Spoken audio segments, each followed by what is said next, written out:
Objects in Max can not only be manipulated, but they can be modified as well. Modifiers apply changes to objects or groups of objects. These modifiers can be stacked and rearranged. It is important to understand the differences between manipulation and modification. Manipulation is very hard to go backwards once you've saved the project and are nowhere near your old undos. Modification, however, can be enabled or disabled. It can also be removed and copied. A helpful way to remember this is to think of each object as a car. Say you buy a car from a kid down the street, and that punk put an ugly rear spoiler wing on the car. The kid calls it a mod. You call it junk. You can remove this mod from the car and it will be like it was never there. And you could also move it onto your mom's minivan and mod her car. Then your neighbor could copy that mod and apply the same kind of wing to his station wagon. So in order to modify an object, we must first select which object we will modify. We're going to choose this box on the left. Then, in the Command panel, select the second tab, which is the Modify tab. You'll see a list, a short one, a box. Below is a list of parameters. We can change these if we want to change how the box is. For now, we actually need to increase the length and width segments to 10. This increases how many sections the box is divided into.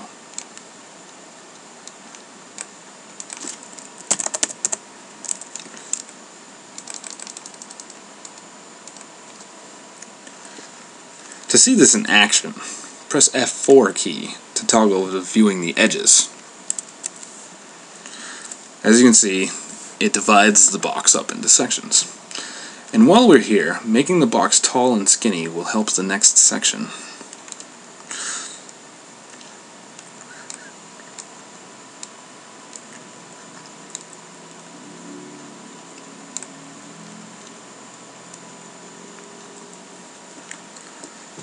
Let's do that to the other box too.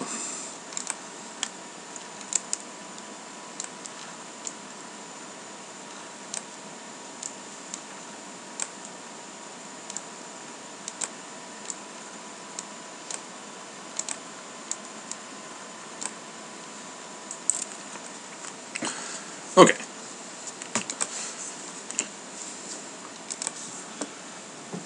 At the top of the command panel, there is a drag-down labeled Modifier List.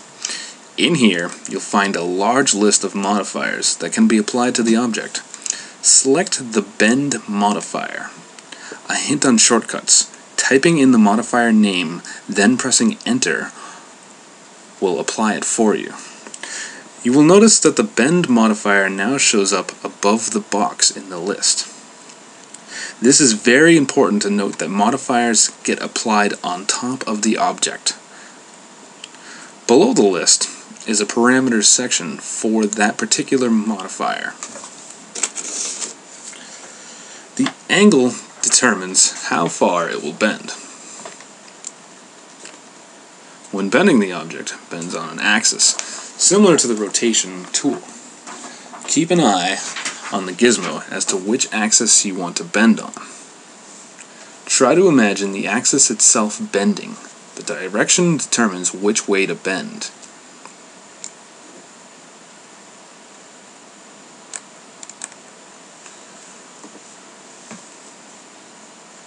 Limits limit the effect to a section of the geometry, such as the top or the bottom.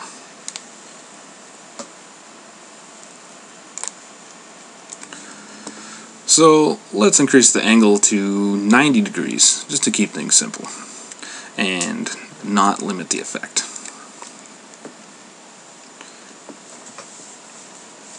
Next to each modifier in the Applied Modifiers list is a light bulb.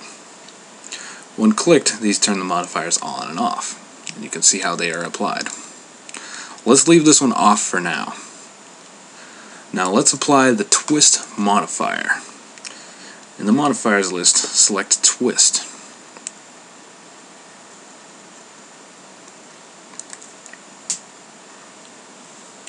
Twist will twist our object a certain amount.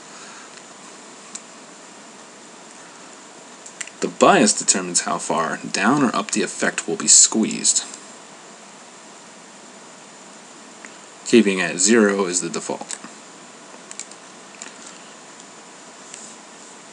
So let's twist it 360.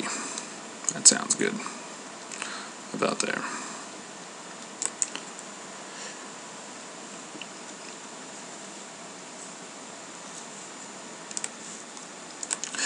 Now, according to this modifier list, the box was bent first, and then we twisted it.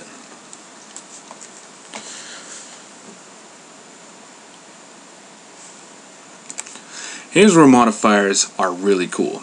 If we turn on the bend modifier again, the box will be majorly distorted.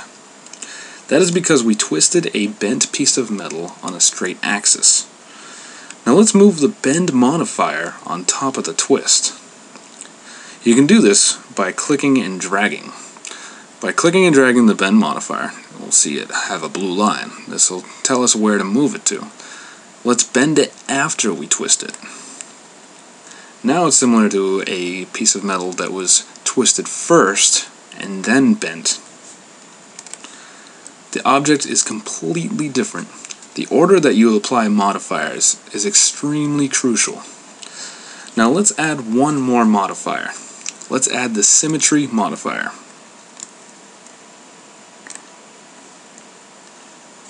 That's not it.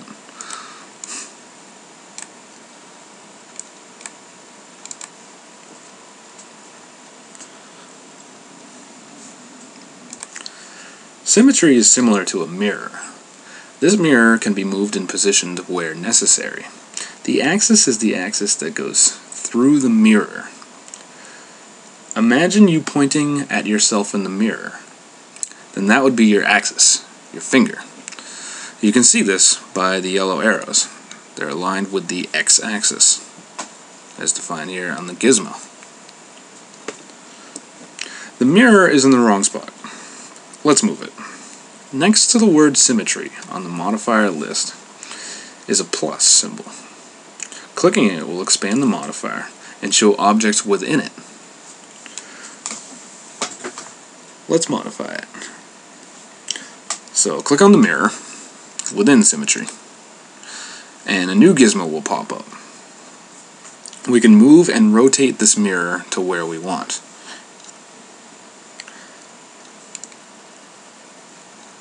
You'll notice that the object disappears. This is because there's a flipping mirror axis. Toggling the flip will fix this. And we can still move the mirror around. We'll just put it here. It looks nice and fancy. Earlier I mentioned modifiers can be copied. Let's do it. While looking at the modifier list, click and drag the twist from the list onto the second box.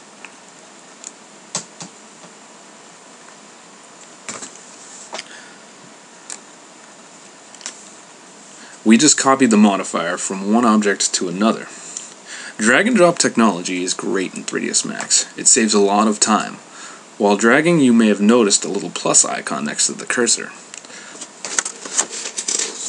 This means you're making a copy. Now you can select multiple modifiers by holding Shift and clicking. So let's go back to the old object. I'm holding the select tool. Holding Shift and clicking, we'll select multiple ones. Then we can drag those as well.